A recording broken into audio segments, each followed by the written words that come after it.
આજે દેશના વડાપ્રધાન આદરણીય નરેન્દ્રભાઈ મોદી સાહેબના જન્મદિવસના ઉપલક્ષ્યની અંદર સેવા સપ્તાહનું આયોજન કરવામાં આવ્યું છે।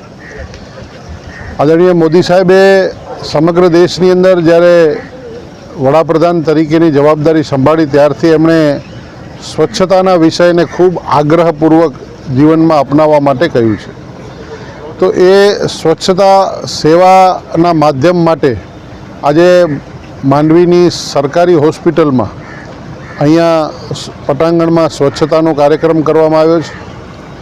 ત્યાર પછી અહીં જે જન ઔષધિ કેન્દ્ર ગરીબ લોકો માટે દવાઓ ખૂબ મોંઘી હતી, તો મોદી સાહેબે ગરીબ લોકો માટે પ્રધાનમંત્રી જન ઔષધિ કેન્દ્ર મૂક્યું છે, જે તમે પાછળ જોઈ શકો છો।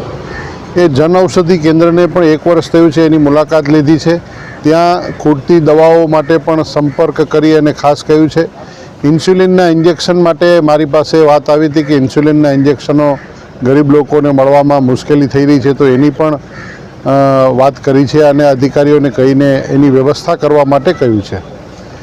કહેવાનો તાત્પર્ય ભાવાર્થ એ છે કે દેશના વડાપ્રધાનના મોદી સાહેબના જન્મદિવસને નિમિત્ત રાખીને સેવાના કાર્યો કરવા એ થવાનું છે। હજી આવનારા સમયમાં અહીં તાલુકામાં સેવા સેતુનો કાર્યક્રમ છે, ત્યાર પછી ફરી પાછું સેવા વસ્તીની અંદર શહેર ભારતીય જનતા પાર્ટીના મિત્રો મારફતે ફ્રૂટ વિતરણનું કાર્યક્રમ છે।